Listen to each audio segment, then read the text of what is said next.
Bonsoir à toutes et à tous, nous sommes en direct dans Revue Ménage en ce vendredi 16 avril, c'est exactement ça, 2021, pour parler donc de sujets qui vous marquent, qui vous tiennent à cœur forcément. Alors aujourd'hui, nous allons recevoir un invité qui a commencé ici même franchement aujourd'hui, j'ai envie de dire la vérité, franchement, je suis pas bien. Non, je préfère être honnête, franchement, je suis pas du tout bien aujourd'hui. J'ai mis mon téléphone sur réveil, tu vois, et à 4 heures, je sais pas ce qui s'est passé, mais j'ai pas mangé, quoi. Mais tu vois, là où je suis, là, je me sens pas, tu vois, mais je suis faible. Je suis très très faible aujourd'hui. Donc aujourd'hui nous allons recevoir Kevin Boa, d'accord, qui va nous parler. On va faire de gros déballages sur l'humour et j'espère que ça va vous plaire parce que il y a de gros dossiers sur l'humour aujourd'hui. Nous allons nous intéresser à tout cela aujourd'hui. D'ici là nous avons Cheikh Oumar qui est parmi nous ce soir. Cheikh Oumar, comment ça va? Bonjour, et franchement je suis désolé que ça te soit arrivé, mais je te souhaite courage, ça va aller. Oh, laisse ça, c'est très... c'est même pas sincère ce que tu racontes. Merci d'être là avec nous encore. Nous sommes là pour vous parler de beaucoup de choses, mais nous allons tous prier pour l'âme de...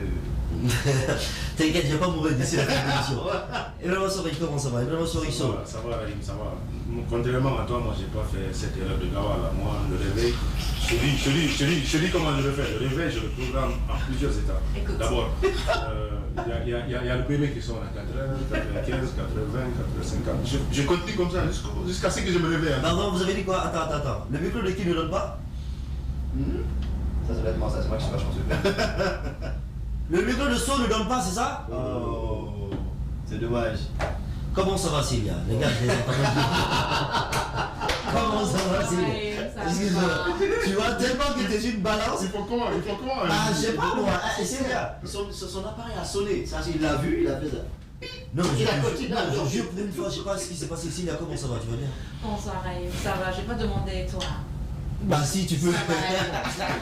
Si quelqu'un ne vient pas, je pense que je vais m'approcher de Célia pour qu'on puisse m'entendre. Je ne sais pas. Excuse-moi, tu fais un ramadan ou pas? T'as vu le micro au niveau de sa poitrine? Je sais pas. Comment tu veux te rapprocher d'elle? Arrête ça. J'ai pas vu. Oh, arrête quoi, arrête.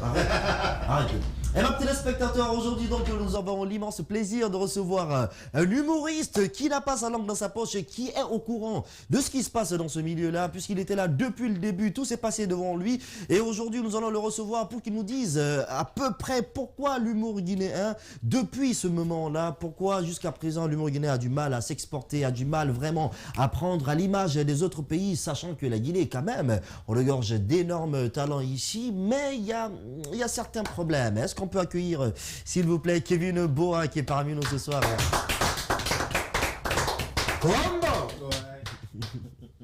Comment vas-tu, Raïm? Ça va, mon frère? Bonjour les gars. Bonjour les gars. Ça va, ouais. Merci d'avoir accepté notre invitation dans Revue Ménage. C'est un honneur d'être avec vous et surtout j'apprécie la qualité de ce que tu fais et surtout. Non, lui, ça va. Bon, mais... Déjà, je me sens mal. J'ai besoin de ce genre d'argument là. C'est pas. Vas-y, termine. Ça m'intéresse ce genre de discours là. Non, vous tous, mais c'est plus que c'est en particulier, c'est lui que je vois couramment. C'est vrai que toi, je te connais en tant qu'artiste, tu chantes. Et puis je t'aime aussi parce que depuis longtemps, je cherche à t'inviter aussi dans l'une de mes émissions. Et vous deux? Nous, on nous aime pas. Non, je vous aime. Je vous aime. Non, je vous aime. Les gars, mais laissez-le, quoi. C'est quoi? Voilà. Moi, je vous aime, vous deux. Il est bon maintenant parce que Non, ça va toujours pas. Vas-y. Ça va. Vous deux aussi, je vous aime. Kevin, si tu le permets. Ouais, dis-moi. Bonsoir. bonsoir. Tout à l'heure, là, on n'a pas vraiment fait ça. Comment ça va? Ça va. Alors, tu disais, So? Non, maintenant que tu es gentil, je vais te donner l'astuce. Parce que tu as dit devant tout le monde que tu n'as pas pu te réveiller. Attends, moi, mon réveil, je fais de telle sorte qu'il me harcèle. C'est-à-dire que 4h00, 4h15, 4h20, 4h, jamais je ne loupe. Si je coupe pour la première fois, la deuxième fois, la troisième fois, il y a toujours un réveil qui revient derrière pour me rappeler que. Et puis ce qui me fait, ce qui me fait mal, c'est que quand même hier, tu vois, j'avais de la bonne bouffe, chose qui est rare, tu vois.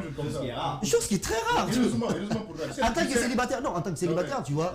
Raïm, tu sais, dans ce genre de situation, le pire aurait été que tu sois actuellement à la maison, tu vois les enfants qui ne gênent pas manger cette bouffe-là. Là, tu vas. Non, moi ça risque pas d'arriver. Tu vas pleurer de Non, là, je suis ici, je vois déjà la bouffe dans le frigo, là, tu imagines. Moi, j'ai une bonne explication. Par rapport à quoi? Par rapport à son système d'alarme. Ouais. C'est pas seulement le téléphone. C'est quoi? Il y a une autre alarme. Une autre alarme. Ça fait... Ça va. Kevin, Ouais. merci d'avoir accepté notre invitation. Aujourd'hui, nous t'invitons sur ce plateau justement pour parler de tout ce qui est lié à l'humour en général. Te connaissant, sachant tes débuts, comme je vous l'ai dit tout à l'heure là, mais tu vois, j'ai envie de dire des choses, mais tu vois, mon ventre souvent, il me récupère. J'ai pas assez d'énergie. Mais pour ceux qui, enfin, pour les plus anciens qui écoutaient Espace au début et tout, les appels crétins de Kevin et tout le monde, tu vois. T'as fait rire tout le monde, franchement, t'as fait rigoler toute une génération et à un moment donné, tu as décidé d'arrêter. On ne sait pas pourquoi. Non, j'ai pas décidé d'arrêter. Non, j'ai pas arrêté, c'est pas passé par la tête, sauf que c'est souvent quand on est jeune et qu'on est dans une aventure. Et n'oubliez surtout pas que moi je venais d'un pays qu'on appelle la Côte d'Ivoire. Et voilà, quand moi j'arrivais, je n'étais qu'un simple stagiaire dans les rues de la Côte d'Abidjan. Voilà, donc moi je prends fonction véritablement qu'en Guinée. Voilà, donc c'est vrai que j'avais côtoyé déjà des professionnels, des grands frères auprès desquels j'ai appris le métier. À Abidjan. À Abidjan, mais véritablement entrer dans la vie active, j'ai commencé, ma première chance c'était à Espace. Donc certainement il y a certains petits trucs que je maîtrisais pas. C'est ce qui a fait que je suis parti. Bon, mais et puis bon, ça va, Dieu merci. Le Big Boss s'est souvenu aussi de moi. Aujourd'hui, c'est fait et je suis de retour. Je suis à la maison. Alors c'est le Mercato qui t'a ramené, c'est ça? Non, pas le mec. C'est vrai ce que tu dis. C'est vrai que cette émission aujourd'hui permet à certains. Moi, par exemple, moi je suis là tous les lundis. Je vois Kevin. Il passe juste après notre émission Football Factory. Sinon, avant, j'entendais seulement sa voix. Je savais pas qui était derrière cette voix-là, qui faisait ces blagues-là, qui piégeait nos mamans. Mais oui, il disait il y a le feu, il y a le feu. Voilà, c'est. Elle a créé beaucoup de problèmes. Heureusement, maintenant qu'il y a tous les gens vont pouvoir mettre une image sur cette voix qu'ils entendaient depuis longtemps là, parce qu'il faut dire quand même que lorsque Espace est venu ici, il y avait les Maki Lamine Ada, mais aussi il y avait Kevin Voix qui régalait tout le monde toute la journée. Non, enfin, à cette époque-là, il y avait justement Lamine Maki, Ada, Kevin. Tu vois, c'était vraiment ceux-là qui tenaient, qui ont sorti Espace de là. Mais Ada n'était pas encore arrivé. Adam, non, on parle plus en matière de célébrité, tu vois. Ah, d'accord. D'accord. Le Espace et tout. Franchement, c'est vous quatre. C'est vrai, elle a donné sa partition, mais elle nous a rejoint après, voilà, dans l'aventure. Voilà, sinon, c'était... Et bien aujourd'hui, tes auditeurs s'attendent à quoi à la radio? Aujourd'hui, on a une nouvelle aventure. Je suis revenu comme avant avec ma passation de service en tant qu'animateur principal de l'émission Week-end La Vie est Belle. Week-end La Vie est Belle, ça passe quand ça? C'est les samedis de 16h à 18h. Et puis désormais, j'entretiens le public à la pause, nos audio-spectateurs, à la pause déjeuner, 13h, 14h dans la grande famille. Et ça, c'est quand et quand? C'est du lundi au jeudi, 14h, 13h, 14h. Ce sont des émissions de divertissement? Non, pas seulement de divertissement, fait de société, les concours, comme je l'ai vu tout à l'heure sur votre écran. Les concours, c'est de parler un peu du people, le Nyatriposa dans la cité, parler également politique et donner aussi la parole aux auditeurs parce que simplement, c'est pas ce que nous on a envie de donner aux auditeurs. 18, c'est Coco, c'est lui. Non, c'est pas moi. C'est pas moi. C'est pas toi? Non, c'est pas moi. 18, la Coco, c'est Bob l'éponge. C'est Bob l'éponge, je pense. Mais Bob l'éponge qui fait partie de ton émission. C'est des chroniqueurs de ton émission qui te fait avec moi. Et puis, bon, la petite histoire, ça aussi, ça a eu une autre... L'arrivée de Bob ici aussi, ça aussi, ça m'a créé tellement de problèmes. Ah oui. Alors, on va rentrer dans tout ça, bien entendu. Bob l'éponge, que je kiffe grave. Bob l'éponge, je l'écoute souvent dans le Before. Dans le Before. Il passe avant en slash. Bob l'éponge, franchement, très talentueux. Il est très talentueux. C'est rare que j'entende un animateur radio aussi talentueux que Bob l'éponge. Je ne laisse pas aller au bout de ce qu'il a voulu. Mais on va venir là-dessus. Ah, ok, d'accord. Excuse-moi, c'est toi qui tiens l'émission? C'est clair. Bien, on va partir avec le gros plan pour lancer le sujet d'aujourd'hui. On revient juste après. Gros plan.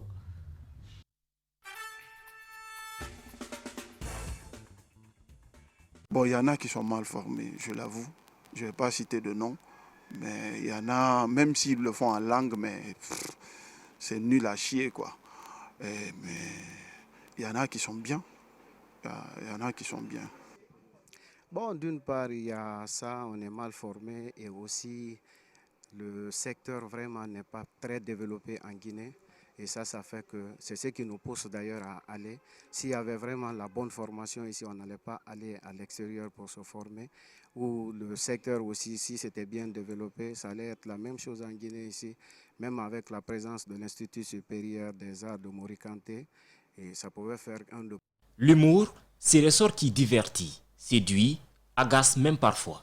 Dans les situations aussi anxiogènes que celle au sein de laquelle nous plonge la pandémie de Covid-19, il semble même relever du besoin, tant les productions comiques se multiplient et se partagent sur les réseaux sociaux.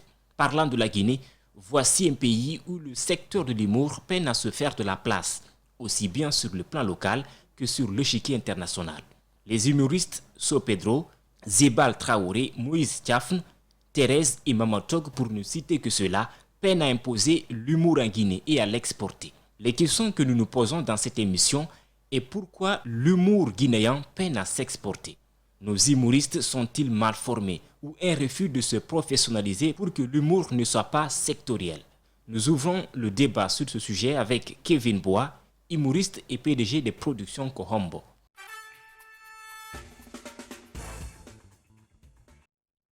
Je pensais que j'étais le seul à ne pas avoir mangé à 4 heures, mais apparemment tous les gars de la régie, personne n'a mangé. Et ils n'ont même pas mangé à 19 heures, tu vois. On leur dit, gros plan, les gars, ils partent mettre la vie des gens, tu vois. Et tu vois, un reportage qui est à la fin de l'émission, mon gars. Arrêtez ça, quoi. Alors, le thème d'aujourd'hui, c'est pourquoi l'humour guinéen peine à s'exporter. Nous avons comme invité, donc, pour parler de ça, pour ouvrir la brèche, comme l'a dit Alpha Baldé, Kevin Boa, qui est humoriste, qui aujourd'hui a commencé ce métier-là bien avant que tout ceci-là prenne forme et tout. Alors, Kevin, aujourd'hui, nous vous invitons, c'est pour justement savoir le début du commencement, comme on aime le dire. Comment est-ce que, pour vous, tout ceci a commencé? Parce que depuis l'avènement de Espace et tout, quand Espace venait et tout, d'accord, tout de suite, nous avons compris que ce monsieur-là qui fait les appels critères est un éminent humoriste. Et de ce moment-là, vous avez essayé de rencontrer des gens pour essayer de mettre quelque chose en place et tout. Comment est-ce que tout ça est arrivé? D'accord, bon, moi j'ai commencé d'abord avec les appels crétins à la radio, quand on ouvrait en 2008 la radio Espace. Ce que tu oubliais, je suis le directeur général du festival de Conakry. Voilà, je suis le directeur général parce que c'est moi qui l'ai créé. Au début, j'étais avec deux amis qu'on appelait Sori et Demba, à qui je rends hommage. Et j'espère qu'ils sont à l'écoute en ce moment de cette émission. Ah, j'ai eu peur. Voilà. Non, ils ne sont pas décédés. Voilà. C'est avec eux que j'ai commencé l'aventure. Je leur ai dit, bon, écoutez, moi, je connais le Festival du Riz dans d'autres pays où j'ai eu à participer. Ouais. Mais il se trouve qu'ici, on n'a pas une plateforme où on va se mettre ensemble, on va galvaniser, on va fédérer nos humoristes et comédiens dans une seule organisation où on va se mettre ensemble. Mais de toutes les façons, créons un concept qui va valoriser le talent de nos humoristes et comédiens. Ouais. C'est ainsi que nous sommes allés, nous sommes entendus en tant que responsables. Tout de suite, je me suis dit, bon, comment on va appeler le concept, ou quelle est la structure qui va créer, qui va organiser le concept. Donc moi je me dis, bon, à la radio j'ai eu, grâce à Dieu, les gens m'ont donné un petit succès. Donc c'était pas un petit succès, d'accord, que Dieu te le reconnaisse. Alors à la radio, à chaque fois que j'appelais, au bout de fil, les gens me disaient Komboni. Donc quand on a voulu créer la structure Kombo, je me suis dit, mais au lieu d'aller dire 224 Génération Production, ou bien Guinée Production, Kev Production, pourquoi ne pas prendre Kombo Production, puisque cette marque-là, voilà la marque, à chaque fois que j'appelais les gens au bout de fil, Komboni. Donc c'est ainsi qu'on a créé la structure Kombo. Tu ciblais, mais pas un peu. Ah, écoute, ils étaient les plus nombreux d'ailleurs. Bah oui. Non, je me rappelle l'histoire avec une femme de Pétel. De Pétel, c'est clair, Komboni, c'est clair. Voilà. Donc c'est ainsi qu'on a créé la structure Kombo. Quand on a créé la structure Kombo, nous sommes allés faire les démarches pour que nous ayons également, nous ayons sur Conakry, sur place, au plan local, un concept qu'on a appelé le Festival international de Conakry. Quand on a créé Conakry, moi je vous parle des années déjà 2007, 2008. Donc on lance la première édition en 2009 au Belvedere, qui a fait carton plein. les gens sont venus un peu de partout parce que ça coïncidait avec l'entrée, l'arrivée, la création d'Espace qui nous a beaucoup accompagnés avec Sabari FM à cette époque-là. Donc on a beaucoup organisé. Ouais. C'est ma rencontre avec Sori et Demba qui sont venus me prendre. Alors, Sori et Demba, c'était aussi des humoristes, c'est ça? Non, ce n'est pas des humoristes, c'est des jeunes gens très activistes dans la société, voilà, mais qui m'ont aimé, et puis qui, à chaque fois, qui étaient en médecine, je pense à Gamal, qui avait une cérémonie de sortie, la promotion sortante, il faisait partie d'une promotion sortante dont je ne connais plus le nombre. Ouais. Mais c'est quoi le rapport de Sori et Demba par rapport à l'humour Parce qu'ils étaient là au début. Ils étaient avec moi en tant que les coproducteurs. Ok, dans la structure, du festival, en fait. Oui, de la structure et dans la production du Festival international de Conakry. C'est à travers Demba et Sori que moi je fais la connaissance pour la première fois de Zébal. De Zébal Traoré. De Zébal Traoré. D'accord. Voilà. D'accord. Alors, justement, parlant de Zébal Traoré, aujourd'hui, depuis 2009, là, à ses débuts, là, parce qu'on sait aussi que 2009, 2010, on va dire 2011, c'était l'avènement de la création de plusieurs groupes d'humoristes et tout, entre autres les Céréales Rieurs, qui aujourd'hui, malheureusement, n'existent plus. Et on va essayer d'avoir les gars là pour savoir un peu ce qui se passe à ce niveau-là. Mais justement, quel était vos rapports à ce moment-là, en tant que précurseur, un peu, on va dire, tu vois, du stand-up? Parce qu'à cette époque, c'était le stand-up, vous faisiez ou pas? C'était le stand-up. Donc, quel était vos rapports à cette époque-là avec les humoristes que nous connaissons aujourd'hui? Moi, j'avais pas... En fait, je venais d'arriver nouvellement. Et donc, moi, j'avais vraiment pas de relation avec les humoristes. Le seul humoriste qu'on m'a conseillé, c'était, comment il s'appelle, mon frère Mamadou Tog. C'est Mamadou Tog qui a galvanisé du monde, qui est venu me rencontrer.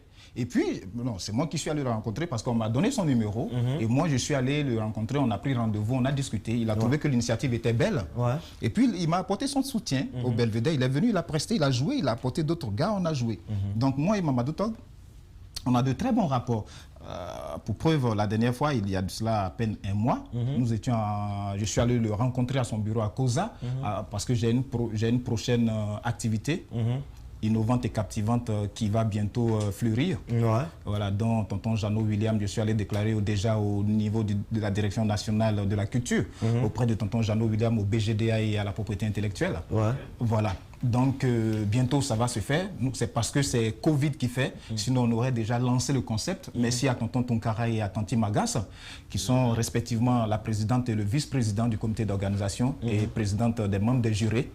Michel Boiré de la Côte d'Ivoire et Akissi Delta, qui sont déjà annoncés pour cette activité. Donc, disons qu'aujourd'hui, quand j'ai regardé tout à l'heure le gros plan tout à l'heure, plutôt l'accent est de savoir pourquoi est-ce que nos humoristes, par exemple, ne se vendent pas. Pourquoi nos humoristes ne sont pas représentatifs. Oui, justement, maintenant, nous, par rapport à ça, nous, on veut quand même planter un peu le décor, voyez-vous. Parce que dire que les humoristes ne s'exportent pas, avant d'arriver à cela, il y a beaucoup de choses qui se passent d'abord autour pour que les humoristes n'arrivent pas à s'exporter. Alors, c'est pourquoi on pose la question à savoir quels sont vos liens avec les humoristes. Alors, moi, j'ai envie de vous poser la question particulièrement. D'accord. Par rapport... parce qu'on a appris des choses. D'accord. Lesquels? Alors, sur moi? Non, justement, sur le milieu. C'est pourquoi vous avez invité, en fait. D'accord. Alors, j'ai envie de vous poser la question. Quels sont vos rapports avec, par exemple, Sopedro? Sopedro, ce n'est pas un ami. Sopedro, c'est un frère. Je l'ai toujours dit à ceux qui veulent l'entendre. Je ne suis pas content de lui. Je ne suis pas content de lui. Sopedro, ce n'est pas un ami, c'est un frère. Et pourquoi? Écoutez bien, Sopedro, ce n'est pas un ami, c'est un frère. Je ne suis pas content de lui parce que tout simplement, il me rapporte très souvent, comme vous êtes en train de le dire sur ce plateau-là, quand des frères ne s'entendent pas, quand chacun a son point de vue, qu'on s'asseye. La dernière fois que lui et moi nous sommes vus, il m'a dit, mes frères, je t'envoie à travers ton mail, je t'envoie des invitations par exemple pour venir assister à nos spectacles de stand-up, tu ne viens pas. Je dis, mais ça ne m'intéresse pas. Il m'a dit, je dis oui, ça ne m'intéresse pas parce que moi j'ai promis moi et mon éveil à des jeunes qui me font confiance. Et donc moi je m'attelle à ce que j'ai promis à ces jeunes-là fleurisse. Ce que tu fais, ça ne m'intéresse pas. Ça ne m'intéresse pas. Pourquoi? Parce qu'on a des antécédents. Pourquoi on ne se met pas ensemble pour créer, pour fédérer? Tu te dis que tu es humoriste, je dis que je suis humoriste, j'ai une maison de production. Pourquoi on ne va pas capitaliser nos compétences, nos talents, nos performances-là pour créer quelque chose de bon. Pourquoi chacun veut aller de son côté? Pourquoi chacun veut évoluer seul? En plus de cela, moi, je deviens la bête noire dans cette histoire. C'est-à-dire que tout le monde me rejette la peau de banane. C'est le vilain mec, ses narines, on dirait les ailes de l'avion. Non, je suis sérieux avec vous. Je vais être sérieux avec vous. C'est à cause de SoPedro que j'ai déplacé mon compte bancaire d'une société togolaise qui est là encore, à UBA. À l'époque. On parle de quelle année là? Oh, mais moi, je suis en avance sur le temps, mon ami. Je suis en avance sur le temps. Sur les gens de ma génération, je suis en avance. Alors, moi, je te parle d'une année des années 2010. Ouais. Année 2010, que Dieu me pardonne si je mens, 2010-2012. Ouais. Alors, SoPedro, tu m'as dit que tu fais l'humour et que tu es bon. Je veux que toi et moi, on soit ensemble. Je veux qu'on se mette ensemble, mon frère, pour créer, pour faire quelque chose de bon. Pourquoi est-ce que toi, tu es humoriste? Je dis que je suis humoriste. Et puis, on a des gens qui ont l'argent, c'est eux qui font venir les grosses pointures de l'humour en Guinée. Moi, ça me choque. Ça me choque. Je veux que toi et moi, on soit ensemble pour que, désormais, quand on parle de l'humour, ça soit toi et moi. Je déplace mon compte bancaire de la société, de la structure Corombo à sa banque d'alors, qui est au marché le Niger. Excusez-moi pour la pub tout à l'heure. Je lui ai dit, mais si ça te crée un problème, moi, je suis prêt à ouvrir le capital. Il y a un montant dans mon compte. Tu déposes le même montant et toi et moi, nous devenons actionnaires. Ouais. En ce moment, on dirige la chose. SoPedro ne m'a jamais dit quelque chose. SoPedro, il faut qu'on soit ensemble pour être fort. Il ne m'a jamais dit quelque chose. À telle enseigne que je fais venir pour la première fois Zongo. Ouais. J'ai voulu les faire venir les deux, Zongo et Tao, mais il se trouve que Zongo était à Bamako avec Africab pour une tournée. Ouais. Donc, on ne pouvait pas avoir Zongo et Tao à Conakry. Donc, je suis obligé de payer le cachet de Zongo seul pour le faire venir à Conakry. Zongo vient, il fait le concert à Conakry. Dès qu'il me voit avec SoPedro dans notre démarche, il dit, mais Kevin, on dirait que toi et SoPedro, là, vous êtes, ça marche, le courant passe très bien. Mais pourquoi vous n'allez pas vous mettre ensemble pour faire les choses bien? Oui. Je lui ai dit, qu'est-ce que je vous disais depuis longtemps? Mes frères ne sont jamais venus. Mais à chaque fois, moi, dans la rue, les gens m'interpellent. Paraîtrait que tu es ceci, tu t'es pas entendu avec les gars, tu n'as pas fait ceci. Quand j'ai voulu, déjà, je vais vous dire quelque chose. En 2010 déjà, Jamel Comedy Club, Jamel, son grand frère Karim Debouze, qui est le directeur général du festival de Marrakech, lançait sur le continent africain, parce que vous savez qu'avec le groupe Plus, ils ont payé toutes les actions à 50 à 70%. Canal Plus. De toutes les actions de Jamel Debouze. Donc Jamel Debouze lançait sur le continent un concept qu'on appelait, à partir de son Jamel Comedy Club, Abidjan Comedy Club, Bamako Comedy Club, Cameroun ou bien Yaoundé Comedy Club, un concept. Et moi, on m'a envoyé le dossier de presse. Je vous parle des années 2010 toujours, 2012. C'est moi qui vais voir SoPedro pour la première fois. Je dis à SoPedro, écoute, Jamel est en train de lancer quelque chose sur le continent. Il faut qu'on saisisse l'opportunité. On va créer Conakry Comedy Club. Mon frère SoPedro m'a dit, c'est de la triche. On ne peut pas créer Conakry Comedy Club parce que c'est de la triche. Je lui ai dit, mais qu'est-ce que tu racontes? Les gens sont en train de créer Bamako Abidjan Comedy Club. Abidjan vient de m'envoyer le dossier de presse parce que ceux qui vont le faire là-bas, je les connais. Et toi, tu me dis c'est de la triche. Ça va nous permettre également d'entrer en contact rapidement avec Jamel Comedy Club, renforcer nos compétences et nos lacunes là, nous allons les corriger afin que nous soyons vraiment de véritables stand-uppers. Qu'est-ce que tu racontes? Mon frère SoPedro, il avait une autre idée. Moi, je suis surpris. Parce que je vais vous dire aujourd'hui, la première fois que moi et SoPedro, nous allions enregistrer le premier numéro de leur fameux Serial Rire, pendant qu'on partait enregistrer, il ne m'avait pas encore dit comment est-ce que ça allait s'appeler. C'est la vérité, je vous dis. Quand vous partiez enregistrer le premier numéro des Serial Rire au musée, moi, Kevin, je ne savais pas comment ça allait, la structure qui organisait et comment est-ce que ça allait s'appeler. Mais tu es parti au nom de quoi alors? Je suis parti parce que pour moi, j'avais espoir que mes frères allaient me rejoindre. Donc, dans la structure Corombo. Donc c'était ton idée de... Enfin, toi tu as évoqué l'idée de faire une structure ensemble. De faire une structure ensemble, que nous soyons ensemble. Pour fédérer à l'intérieur d'une organisation. Mais eux, ils avaient une autre idée. Eux, quand tu dis non, eux, quand il dit eux, c'est mon frère SoPedro et puis ceux qui l'accompagnaient à l'époque, ceux qui étaient tapis dans l'ombre derrière lui. Mais moi, c'est mon frère SoPedro, je connais. D'accord. Ils m'ont jamais dit, ils m'ont jamais répondu positivement. Donc après, moi, je suis allé enlever mon compte. Parce que c'était à cause de lui que j'ai déplacé. Je suis allé, j'ai enlevé ce que je pouvais enlever, j'ai enlevé. Puisqu'on ne peut pas enlever du coup un coup ton montant là-bas, j'ai pris ce que je voulais et je suis allé dans une autre banque. L'histoire de Petit, après, on me raconte beaucoup de choses. On me raconte beaucoup de choses, comme vous le disiez tout à l'heure, que c'est moi la bête noire, c'est moi qui ne veux pas que les gens évoluent, c'est moi qui bloque la carrière des gens. J'ai entendu beaucoup. Mais c'est parce que vous-même, vous n'avez pas voulu évoluer. La mesquinerie entre dans l'organisation, dans le comité d'organisation, un problème de leadership. Alors justement, quand vous avez vu, après avoir essayé de réunir Sopedro et vous autour d'une même structure et tout, quand vous avez vu Sopedro créer les céréaleries, comment vous l'avez pris? Vous avez discuté avec lui, vous avez essayé de comprendre? Non, mais j'avais déjà compris l'idée. Je savais pourquoi est-ce qu'il ne voulait pas s'associer avec moi, parce qu'il avait une autre idée, c'était de créer lui une autre organisation pour me concurrencer. Mais pourquoi? C'est lui qui s'est posé de lui la question. Moi, je ne voulais pas venir à votre plateau parce que si je savais que j'étais le seul invité à votre plateau, je ne venais pas. Mais justement, enfin, vous savez déjà le plateau, regardez le cadre. Non, moi ça ne m'intéresse pas, mon frère. Ça ne m'intéresse pas. Moi, si je vais parler avec des gens qui sont en face de moi. Maintenant, laissez-moi vous expliquer. Voilà. C'est pourquoi il y aura un droit de réponse. Voyez-vous, on va essayer d'avoir Sopedro dans la deuxième partie de l'émission. On va essayer de l'avoir au téléphone pour qu'il nous donne aussi son avis par rapport à ça. Mais rassurez-vous qu'il y aura un droit de réponse parce que c'est sûr qu'il est certainement en train de regarder l'émission là. Pourquoi on vous avoue aujourd'hui? Parce que quand même, sur le monde du stand-up aujourd'hui, Sopedro est plus présent que vous. D'accord? Peut-être que ça ne s'est pas bien passé, d'accord, au début, mais aujourd'hui, comment vous comprenez le fait que Sopedro soit plus présent sur la scène nationale et internationale par rapport à vous? C'est vous qui le dites, parce que ceux qui aiment le stand-up aiment la médiocrité. C'est tout. Alors, vous voulez dire que Pedro est médiocre? Mais attends, moi, j'ai pas besoin de te le dire. Tu me dis qu'il est parti sur... moi, j'ai un problème.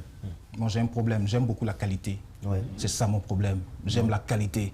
Et donc, qui que tu sois, même si tu as 10 ans, 30 ans, 40 ans d'expérience, si je ne vois pas cette qualité en toi, parce que entre nous tous ici, même ici sur ce plateau, chacun a quelque part qui sent très mauvais. Donc moi, c'est la qualité que je valorise. C'est pas la médiocrité. Vous-même, vous le disiez tout à l'heure à l'instant, quand vous prenez... quand tu prends ton fameux Sopedro et que tu regardes dans la sous-région ceux de sa génération, à qui est-ce que tu pourrais éventuellement le comparer? Donc c'est là, Au-delà du fait de se faire exporter ou pas, quelle appréciation faites-vous aujourd'hui sur l'humour guinéen? L'humour guinéen, comment vous jugez le niveau? Le niveau est toujours bas. La seule personne qui avait la capacité également de représenter la Guinée, que j'ai eu la chance et l'honneur également, grâce au grand frère, au tonton ou à l'aîné Adama Daïko, oui. C'est Sobaïlo. Il a ébloui toute la Côte d'Ivoire. C'est Sobaïlo. Parce que je savais où il était logé à Abidjan quand Adama Daïko m'a envoyé. Voilà. Donc quand moi je rentre en Guinée, mon idée c'était de m'associer à Sobaïlo. Mais Sobaïlo, le tonton Sobaïlo, je suis allé le voir personnellement. Mais vu son âge, il ne peut plus être actif comme je le suis en ce moment. Voilà. Sinon, mon idée, c'est ce que Adama Daïko m'a conseillé. En toute franchise. Parce qu'il est bon. Il est bon. Il finit sa carrière pour arriver à une génération qui n'est plus branchée. C'est-à-dire que tonton n'est plus au même diapason comme nous, les jeunes aujourd'hui. Donc, on est obligé de faire avec ce qui est là. Mais ce qui est là, c'est bon, parce que ça commence. Mais ça a besoin de formation, ça a besoin d'écoute, ça a besoin également d'une attention particulière. Oui, mais dans la nouvelle génération, vous n'allez pas dire quand même que tout le monde est nul. On a Omar Manet qui fait il se débrouille, il se débrouille. Ne confondez pas celui qui fait le one-man show, le stand-upper, les rigoleurs et la rigolade. Alors, c'est quoi déjà la différence? Il y a beaucoup. Il y a celui qui fait du one-man show et celui qui fait du stand-up. Et puis, bon, ce qu'on a aujourd'hui, peut-être, c'est des rigolards. Bon, donc moi, chacun a son niveau d'appréciation. Chacun a son niveau d'appréciation. Aujourd'hui, quand tu parles de... comment on appelle... de Omar Manet. Quand tu parles de lui tout à l'heure, ça commence à aller. Je ne le fétiche pas. Ce n'est pas un ami à moi, ce n'est pas un frère. Je sais qu'il s'appelle Oumar, il sait que je m'appelle Kevin. Donc moi, je ne parle pas de ce que je ne maîtrise pas, mais ce n'est pas le niveau. Oui, mais l'appréciation que vous avez par rapport à ce qu'il fait aujourd'hui, parce qu'une chose est claire, Ouma Mané rend quand même tout le monde fier de lui à travers mais justement, c'est ce que je dis. C'est ce que je dis. Au pays des aveugles, on dit le boy est roi, un truc comme ça. Oui, c'est pas moi qui le dis. Oui, mais justement, quand vous critiquez... je ne critique pas. Non, je donne mon avis. Voilà. Par rapport à cet avis-là, vous mettez quoi dans la balance pour... quand vous dites que les autres ne sont pas bons, vous mettez quoi dans la balance? Quand vous me dites je mets quoi dans la balance, ça veut dire... C'est-à-dire, quels sont vos faits d'armes? Quels sont... mes arguments. Justement. Mes arguments, tu peux pas dire ça en français facile. Par rapport à... Mes arguments, écoute-moi. Mes arguments, je ne discute pas avec un docteur parce que je ne sais pas faire la seringue. Voilà, j'apprends à faire la seringue. Et celui qui connaît et qui sait faire la seringue, il y a toute une différence. Kevin, par rapport à ce que vous faites actuellement, parce que vous n'êtes pas retraité de l'humour quand même. Non, je suis vous êtes toujours dans le secteur. Toujours. Maintenant, si les autres, ceux qu'on cite, ceux que Raïm citait là, si c'est eux qu'on voit dans le petit... oui, mais parce que vous aimez... Alors, c'est pas nous, forcément. Non, c'est vous qui le dites. C'est vous qui le dites. Aujourd'hui, on me traite de... Je ne sais pas si vous l'aviez entendu aussi, concernant Mané Ouma. Oui. Qu'on dit que je suis celui qui veut bloquer la carrière de Mané Ouma. J'en ai entendu. Que Kevin veut bloquer la carrière de Mané Ouma. Alors justement, par rapport à ça, on a entendu que vous avez...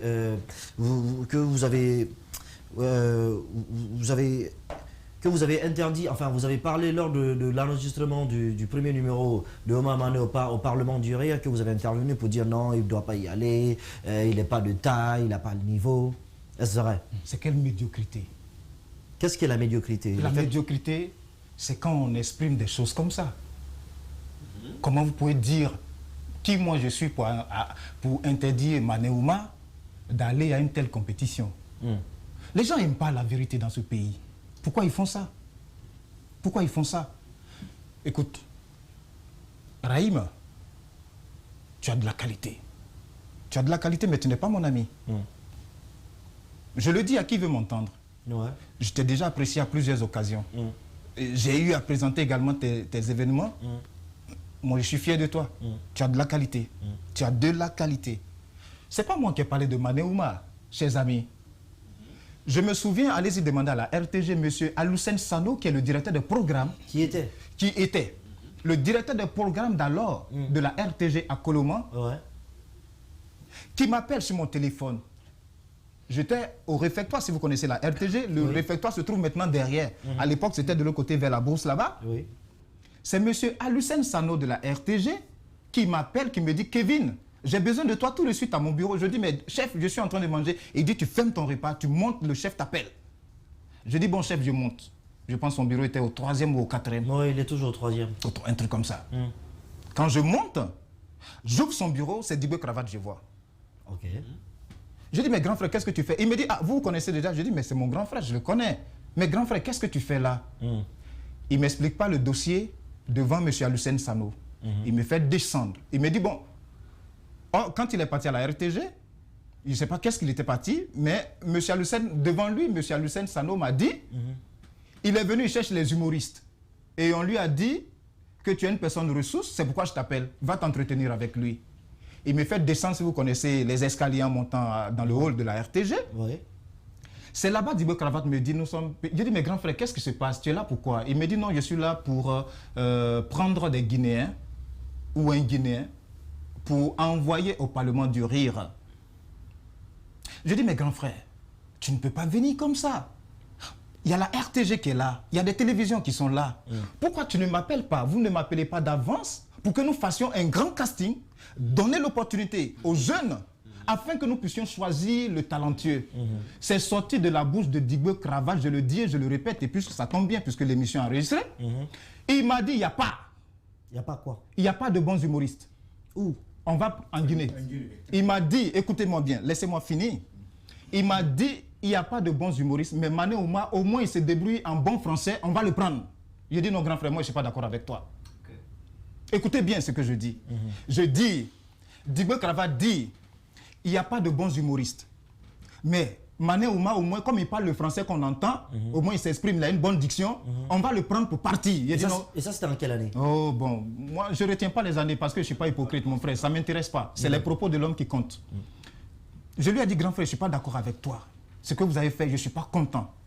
Mais avant ça, Catherine, qui est la manager de Gondwana, de Maman, de Go Michel, de Dibé, de Boukari, tout le staff, c'est une blanche, elle s'appelle Catherine. Catherine a dépêché Dibé Cravate venir me rencontrer spécialement à Conakry parce que j'avais eu l'intention de les faire venir, de faire jouer le Gondwana pour la première fois à Conakry. Suite aux moyens, j'ai pas eu les bonnes personnes ni les financiers capables. Donc le projet est tombé à l'eau. Mais il était venu déjà me rencontrer, donc il me connaissait très bien.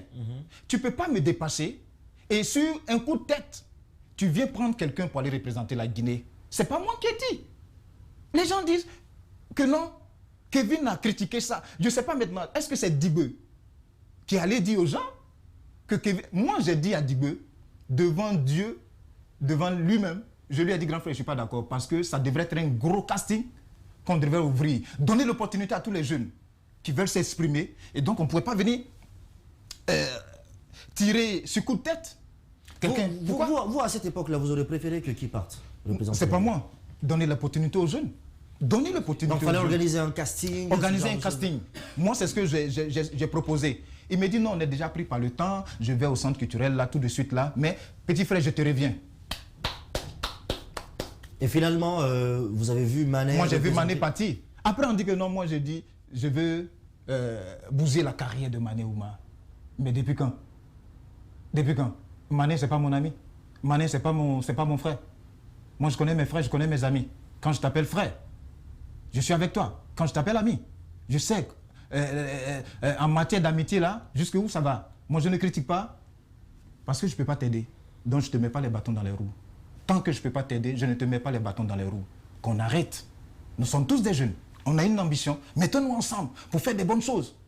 C'est quoi cette histoire de... Ils veulent nous calomnier. Ils vont même dire aux entreprises, quand j'ai parlé pour la première fois, que non, j'ai parlé pour la première fois, avant son décès avec Michael Jackson, que je vais faire venir Michael Jackson en Guinée. Je suis fier de ça. Je suis fier de ça. Je suis fier d'avoir parlé avec Michael Jackson, de lui dire, je veux te faire venir. Abidjan, on l'a fait partie. Pourquoi à Conakry, on ne peut pas le faire venir?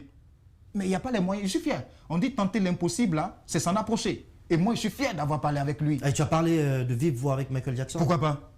Non, c'est une question. Ah, mais je te donne la réponse. Ils sont allés, ils m'ont critiqué, non, il se prend, il a... Je dis oui, moi je suis fier de ça. Non, mais c'est une fierté de parler quand même avec... Enfin, de tenter déjà de le faire venir. Je dis je suis fier de ça. Oui, oui. Michael Jackson n'est pas venu, mais je suis fier de ça. Au moins j'ai tenté. On est commis à Conakry qui parlons avec des gens comme ça. Il y en a pas beaucoup. La preuve, moi j'aurais jamais eu son numéro. Alors, donc voilà. Je sais, j'aurais jamais eu le... Je sais pas, le je suis fier. Alors, autour de la table, dites-moi... Aujourd'hui, est-ce que vous comprenez un peu la position de Kevin? Parce que on sent que quand même, avec tout ce qu'il dit, on sent que, tu vois, il y a beaucoup de choses qui spéculent autour de lui, tu vois, et on le traite de beaucoup de noms. Et la vérité, bon à dire, tu vois, on entend beaucoup de choses, d'accord? Le monde de l'humour, c'est pas assez grand, d'accord? On connaît tout le monde se connaît entre tout le monde. Donc, il y a beaucoup de choses qui se racontent autour de Kevin. Vous comprenez un peu sa position aujourd'hui? Tu as parlé de l'autre aussi. Avant de donner la... Tu as parlé de... comment il s'appelle voilà quelqu'un pour qui, pour rien au monde... Mais qui donc? Comment il s'appelle Zebal? Zebal. Oui. Nous sommes grands maintenant. On a pris de l'âge. Ouais. On va ouvrir les vannes. On aura le temps de nous asseoir. Et puis on va laver le linge sale en famille. Qu'est-ce qui s'est passé? Il m'a déçu. Il m'a déçu. Zebal Traoré. Il m'a déçu. Je vais vous donner. Zebal a commencé à faire la radio ici. Hein. À Espace? À Espace, ici. Je ne sais pas s'il avait déjà fait d'autres radios, mais c'est ici qu'il a commencé à faire la radio. Quand Zebal m'a approché, il m'a dit qu'il veut faire la radio. Je lui ai dit, frère, moi je suis Opine, viens, on va travailler. Il était venu avec un concept que je connais bien en Côte d'Ivoire, avec tonton Bouba, le chouchou des enfants en Côte d'Ivoire, qu'on appelait, qui a eu du succès, et qui a augmenté, même qui a triplé l'audience d'Adama Daiko, qu'on appelait Alocodrome. C'est ce qu'il voulait faire à la radio. Je vais vous dire, tenez-vous bien. Pour la première fois, j'ouvre les vannes pour, comment il s'appelle, pour Zebal à l'antenne. Dieu merci, mon président directeur général n'est pas encore mort. Je prie que Dieu lui donne les 120 ans Monsieur Lamine Guérassi. Il a de la qualité, ce monsieur. Il m'a appelé dans son bureau, il m'a dit, le petit que tu mets à l'antenne tue mon public. Écoutez bien ce que je suis en train de vous dire. Écoutez bien ce que je suis en train de vous dire. Monsieur Lamine Guérassi m'a dit, le petit que tu as mis à l'antenne là, il va tuer les auditeurs.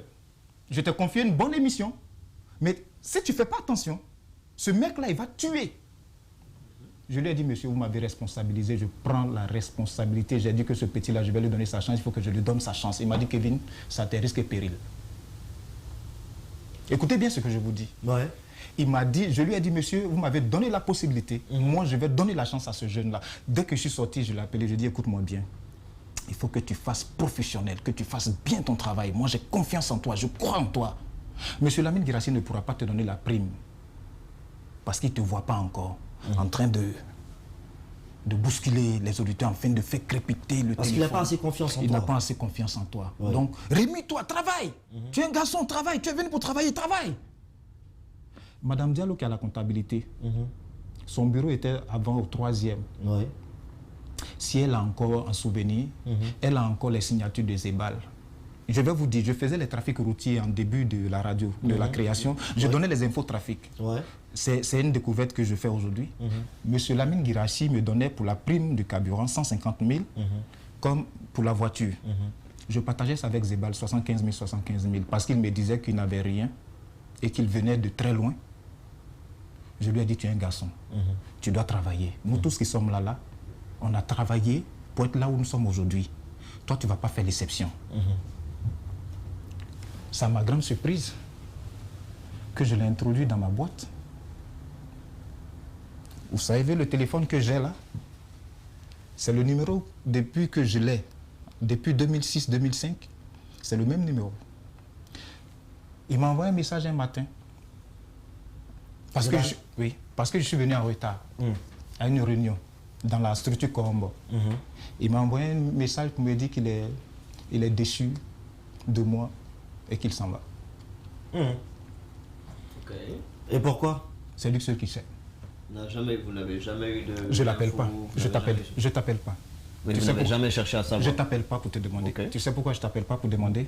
Parce que moi, quand j'appelle quelqu'un publiquement, vous savez pourquoi? Monsieur Lamine Guérassi, comme je l'appelle monsieur, même quand il m'a poignardé, je ne vais pas me mettre dans la rue là-bas pour dire il est méchant, il est mauvais, il est sorcier, il est ceci. Vous savez, moi j'ai une éducation. Et je ne demande pas. Il est parti. Je vais lui montrer le message là. Je vous ai dit qu'on va se revoir un jour. Peut-être que ça, à partir de cette émission, on va se réconcilier. Le message, je vais le montrer. Jusque-là, lui et moi, on n'a plus parlé. Mais c'est lui qui va dans ma famille pour aller dire aux gens que moi, je l'ai traité de tous les noms d'oiseaux. Moi, je ne parle pas de toi. Tu n'es pas important. Tu n'es pas important. Je ne parle pas de toi. Il va dans ma famille, il menace les gens. Je dis, mais tu n'es pas important. J'ai voulu l'appeler. Ma mère m'a dit, non, calme-toi. Se mettre au niveau de l'âne, répondre au coup de l'âne, c'est se mettre à son niveau. Moi, j'assume. J'assume. Le grand frère Azoka, le grand frère Aboubak de l'INSFM, ils m'ont appelé pour un contrat. Pour que je travaille à l'INS à l'époque. Ouais. Quand le matin, je suis venu, on m'a dit qu'il y a un jeune qui dit qu'il a travaillé avec toi à Espace. On va le mettre dans ton équipe. Je dis, c'est qui? On m'a dit, c'est Zébal. J'ai dit, vous avez deux possibilités. Il a dit aux gens, j'ai entendu, les gens m'ont dit que non, tu as cassé la carrière de l'enfant sur l'INSFM. J'ai assumé, je le dis encore. Alors, c'était quoi les deux possibilités? Si c'était à refaire, je vais encore le refaire. Écoutez-moi. Je leur ai dit, si vous me mettez Zébal dans mon équipe, je démissionne. Comme je suis responsable là, je choisis avec qui je vais travailler. Vous avez deux possibilités. Soit je le fous dehors, ou moi je reste. Ou soit moi je dégage, et puis lui reste. Je l'ai dit. Et ça a conduit à son virement, c'est ça? C'est pas mon affaire. Si tu es malhonnête, on va t'enterrer. Bien. Eh bien, téléspectateurs, vous l'avez compris, donc de fraîches révélations faites par Kevin Boa d'un remue-ménage. C'est comme ça qu'on aime cette émission-là. Le temps pour nous, d'accord, de dire les choses pour qu'on sache réellement comment est-ce que les choses se passent, pour ne pas qu'on soit dans les on dit, tel a dit ci, tel a dit ça. Vous êtes à la bonne adresse. Ici, tout se sait, tout se dit, et ensemble, nous essayons de trouver des solutions pour qu'ensemble, nous puissions rire de tout. Alors, vous l'avez compris donc, mais d'ici là, nous allons partir avec la minute Stop Corona, le temps que vos visages changent. De toute façon, vous êtes crispés là. Hein, le temps que vos visages changent. Nous allons partir avec la minute Stop Corona, le temps que mon grand aussi change un peu. On lance le jingle, on va avec la minute Stop Corona et après, on fait un tour de table. Jingle.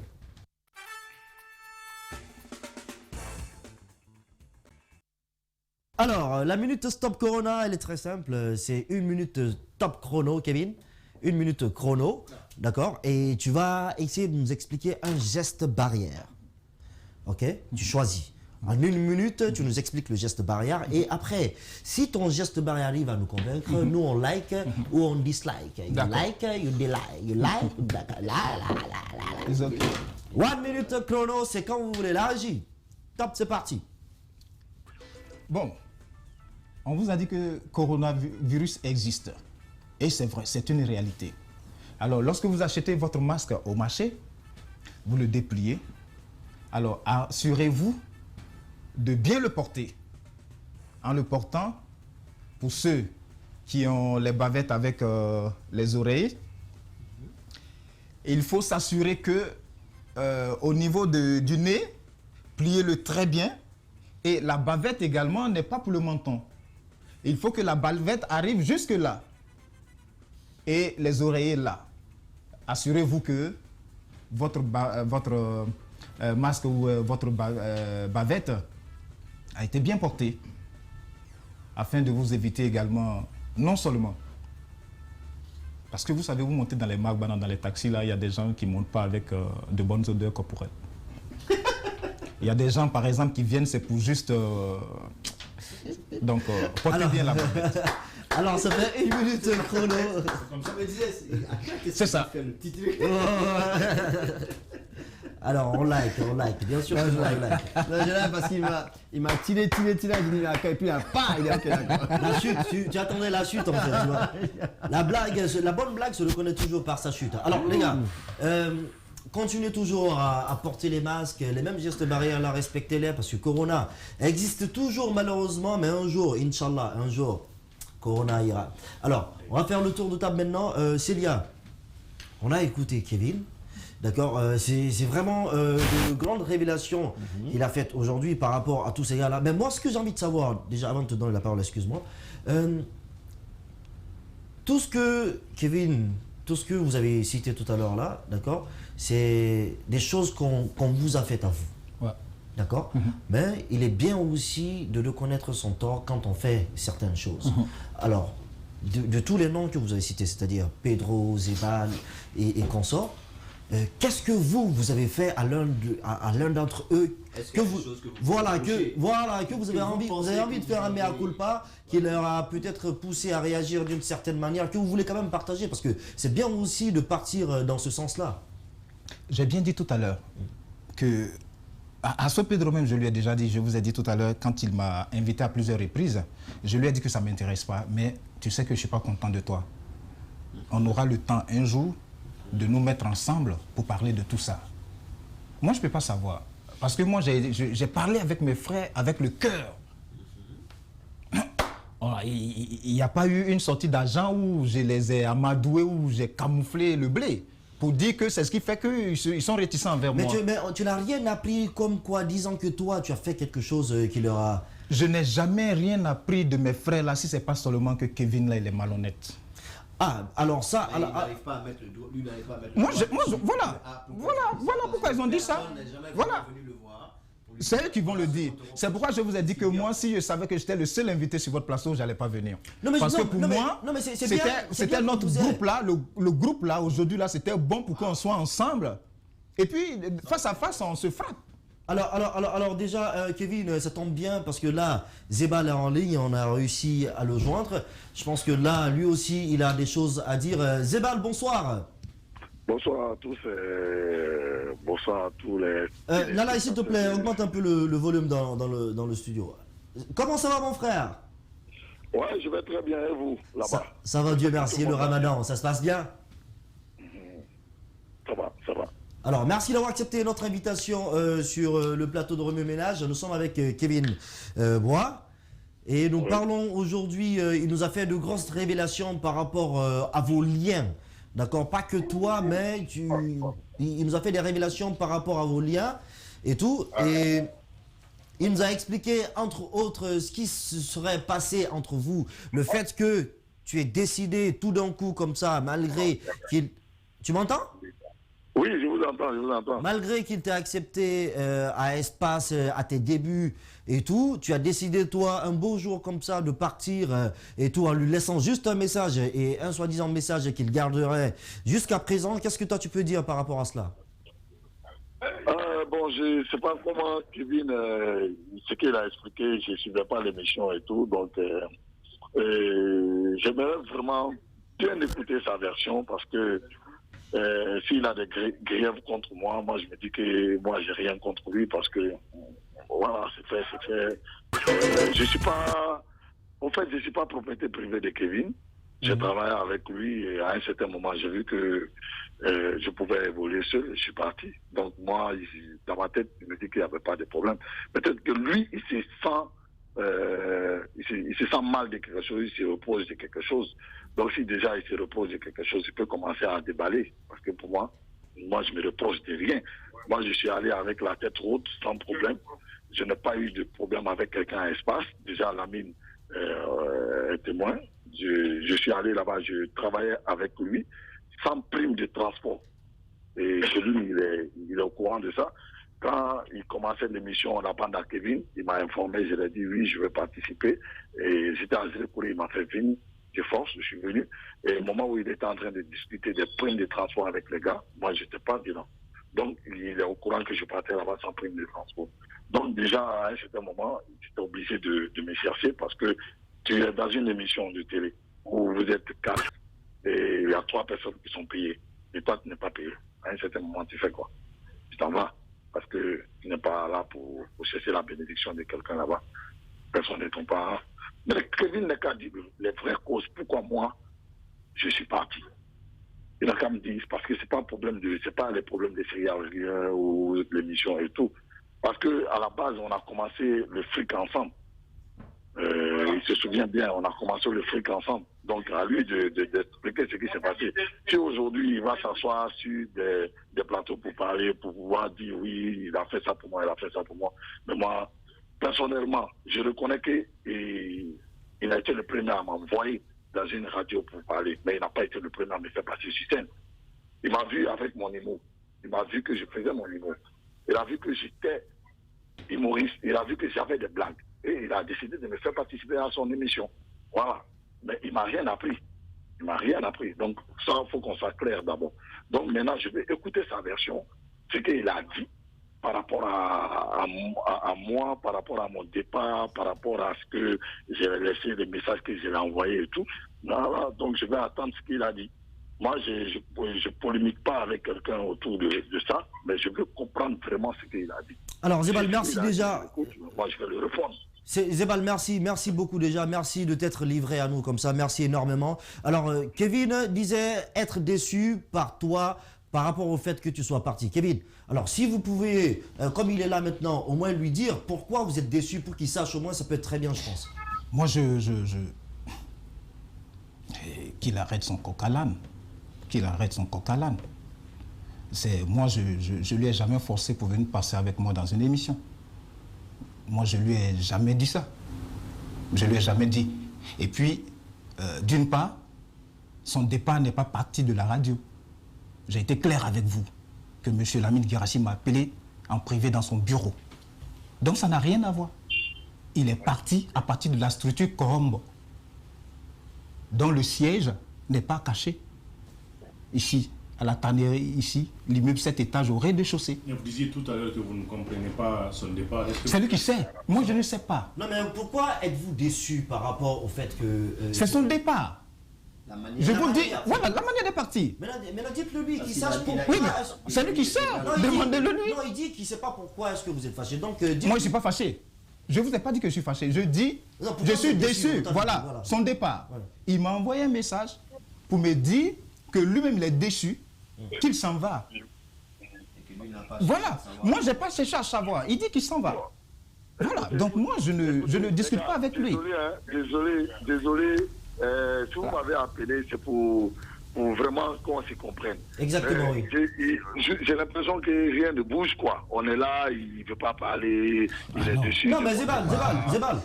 Attends, je vais rappeler quelque chose à Kevin. Oui, Kevin, pour mon départ, je sais bien que ce n'est pas la radio. On sait. Toi, tu sais, moi, je sais. Kevin, tu sais que à la structure Combo, quand on commençait à faire le fric, tu sais ce qui s'est passé, je sais ce qui s'est passé. Si aujourd'hui tu es assis à la télé, à la radio, je ne sais pas où, en train de dire que je vais du coq à l'âne, moi je suis parti parce que dans ta gestion, il y avait des problèmes. Je suis parti parce que tu n'étais pas sérieux dans le travail. Et je t'ai dit que je ne pouvais pas travailler avec des gens qui n'étaient pas sérieux. Je ne pouvais pas travailler avec des gens qui étaient malhonnêtes. Donc, à un certain moment, j'étais obligé de quitter. Donc, du moment où tu es en train de tourner, dis la vérité aux gens, on va quitter ici. C'est toi qui es parti t'asseoir là-bas, parler de moi. Moi, j'étais tranquillement assis dans mon bureau. Ça fait combien d'années? J'en parle pas. Ça fait combien d'années? Je te vois, je continue ma route, je ne fais pas de problème. Donc, du moment où tu vas t'asseoir quelque part pour parler, il faut être franc avec toi-même. Alors, Zébal, voilà. Déjà, c'est pas lui qui est venu, c'est nous qui l'avons invité et il a gentiment accepté notre invitation. Nous lui en sommes reconnaissants pour ça et toi ici également. Maintenant, Zébal, quand tu dis qu'il gérait mal, qu'est-ce qu'il gérait mal? Qu'est-ce qui s'est réellement passé? Parce que jusqu'à présent, Kevin nous dit qu'il ne sait pas ce dont tu parles. Il faut que tu puisses être un peu plus clair que cela. Alors, qu'est-ce qui s'est réellement passé? Les gars, je suis désolé, celui qui est là-bas, celui qui allait dire qu'il est déçu de mon départ. pourquoi il est déçu de mon départ? Il dit qu'il allait... Mais il dit qu'il ne sait pas pourquoi tu es parti. Je t'explique. Oui. Je suis parti, mais je lui ai donné des explications. Il sait pourquoi je lui ai donné des explications. Donc, moi, je n'ai pas besoin de vous donner des explications parce que du moment, celui qui est là-bas, celui qui a évoqué l'affaire, qu'il dise quelque chose, ou du moment où ce n'est pas vrai, je vais lui dire, ce que tu as dit là, ce n'est pas vrai. Moi, je suis très simple. Je suis parti parce que je sentais que on était dans quelque chose où il n'y avait pas quelque chose de sérieux dedans. On était dans quelque chose où il y avait des problèmes. Donc, je suis parti. Moi, je ne peux pas rester et puis on me fait porter des... Alors, quand tu parles de malhonnêteté, là, c'était dû à quoi exactement? Est-ce qu'il détournait de l'argent? Est-ce que... dire à des artistes, on va faire simple. Kevin allait dire à des artistes ici. Attends, on va faire simple. Kevin allait dire à des artistes ici. Les gars là qui sont en colère, là, le fou du riz, qu'il les a remis mon cachet. Et les cachets, que moi je les cachais. Et pourtant, je ne vais pas les cacher. Je peux même l'envoyer votre numéro, vous allez l'appeler. Moi, les gars sont venus me voir, j'ai dit, mais moi, je suis au courant de rien. Il y avait un sponsor. Le sponsor m'a appelé, il m'a dit, ah, mais on a remis de l'argent à Kevin pour faire telle activité. Mais vous n'avez pas fait notre activité. Vous êtes des malhonnêtes. Mais mon frère, je ne peux pas prendre les pots cassés des choses où je ne suis pas responsable. Donc, à un certain moment, j'ai vu que le truc n'était pas sérieux, je suis parti. Si aujourd'hui, c'est à cause de ça, il veut polémiquer dessus. Non, mais je préférais être en face de lui pour qu'on puisse régler ça. Parce que moi, au téléphone, ça ne m'arrange pas. Si vous pouvez organiser un truc où on est deux sur plateau, on va se régler les comptes rapidement. Alors, c'est des trucs que je ne disais pas. Alors, un face-à-face serait bien entendu très possible pour qu'on puisse tirer tout ça au clair, mais pour le plaisir de nos téléspectateurs, il va falloir qu'aujourd'hui, quand même, pour qu'on termine bien l'émission, il va falloir qu'on soit un peu plus clair. Moi, je n'ai rien contre Kevin, je n'ai absolument rien contre lui. Absolument rien contre lui. J'ai vu que nous deux, on ne peut pas travailler ensemble parce qu'à un certain moment, il était malhonnête dans certains trucs. Je l'ai quitté, je suis parti. Et durant tout le truc, il a fait des coups bas. Il a continué à me faire des coups bas, mais moi, je ne le calcule pas. Kevin, arrête de venir t'asseoir quelque part et évoquer mon nom. Je ne suis pas quelqu'un qui est dans les polémiques. Je suis quelqu'un de très simple. Je suis ma carrière d'humoriste. Tu n'as pas d'effet sur ma carrière, je n'ai pas d'effet sur ta carrière.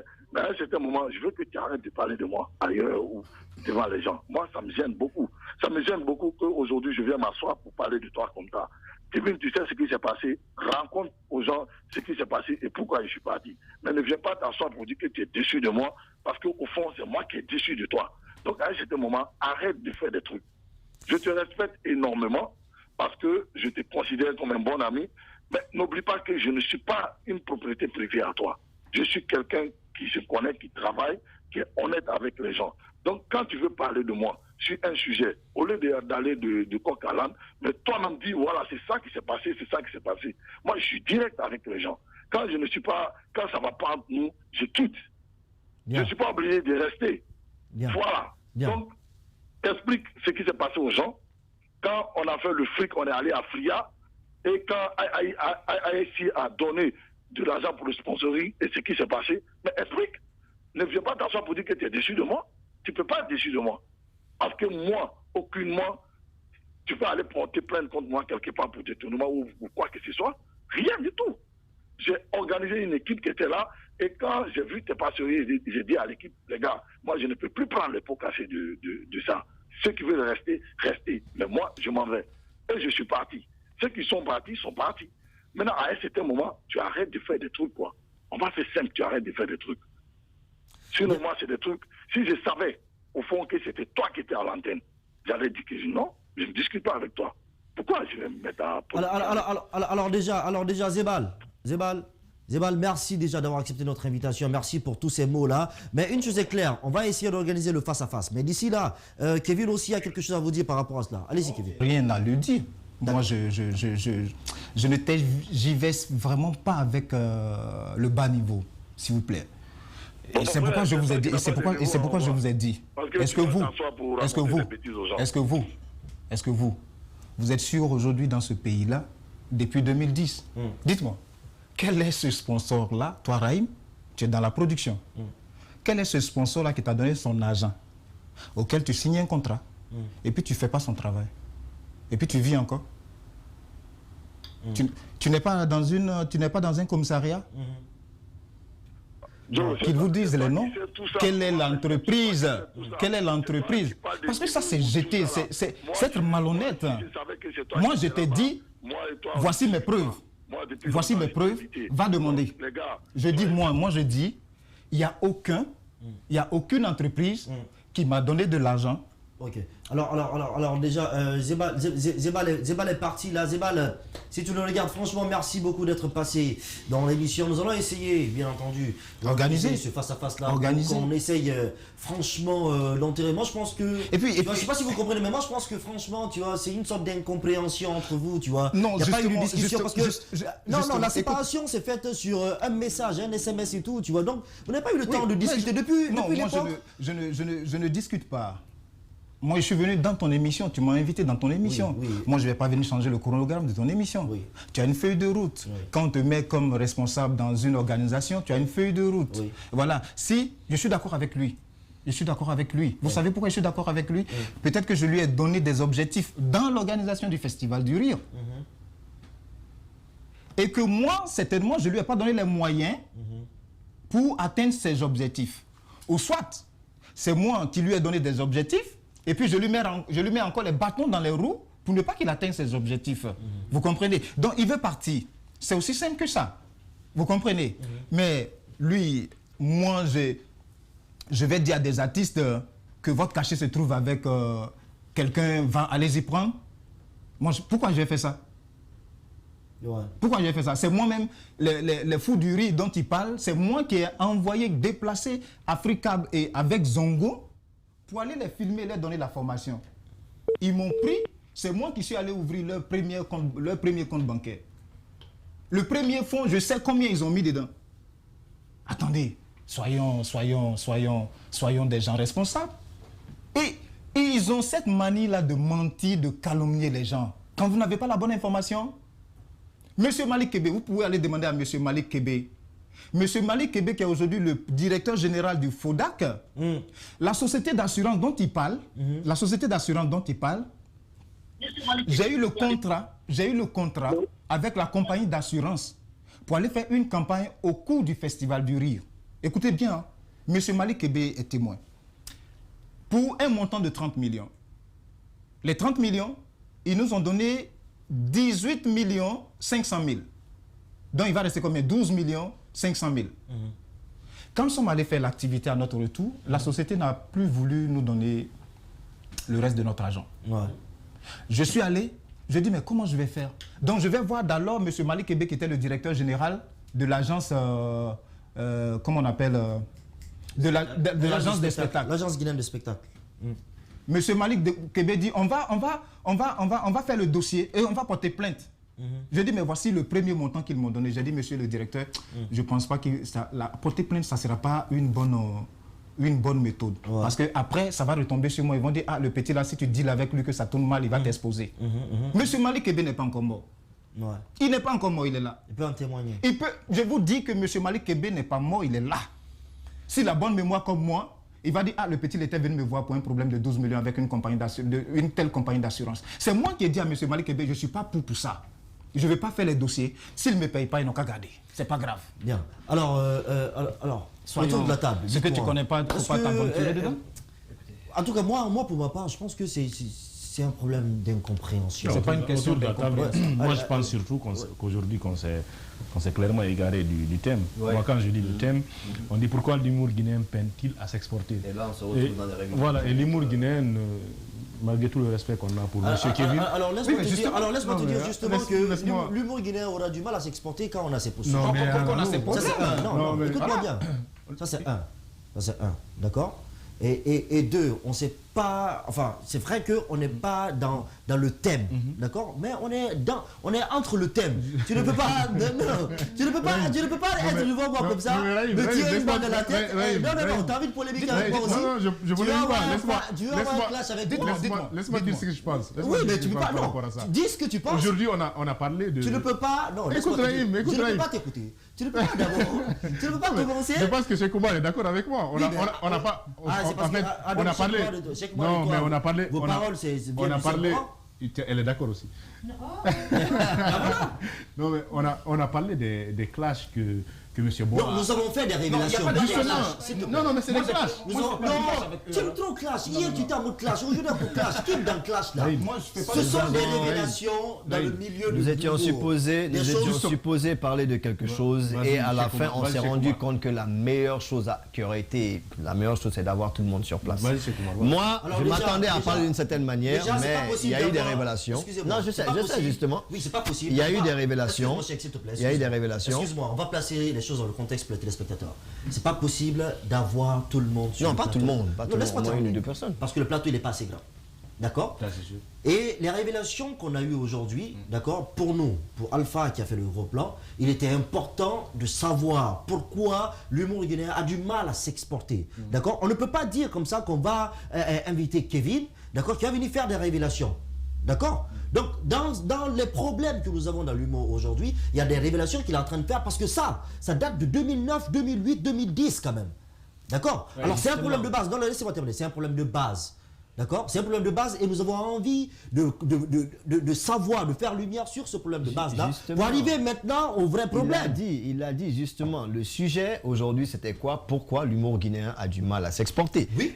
Maintenant, si je l'ai bien écouté, il a dit que la base de ça, c'est que les gens refusaient de travailler ensemble. Mais là, c'est dans ça que nous sommes là. Maintenant, c'est dans ça que l'on est. On est d'accord. Entre-temps, il y a eu des révélations qui ont été faites qui révèlent plus qui expliquent le pourquoi de ce qui s'est passé et c'est devenu en fait des règlements de compte parce que tel dit tu m'as fait ci, tu m'as fait ça. Mais pour moi, personnellement, c'est la petite partie là où on s'est égaré un petit peu du problème. Maintenant, revenons sur le fait qui dit que l'une des raisons, peut-être la raison principale pourquoi l'humour ne s'exporte pas, c'est parce que les Guinéens ne travaillent pas ensemble. Les Guinéens aiment travailler gauche, droite, l'autre aime faire ça. C'est ce qu'il essaie de nous dire. Alors ça c'est très normal. Maintenant, avant d'arriver ici, je me suis documenté sur Kevin, que je connais juste de vue.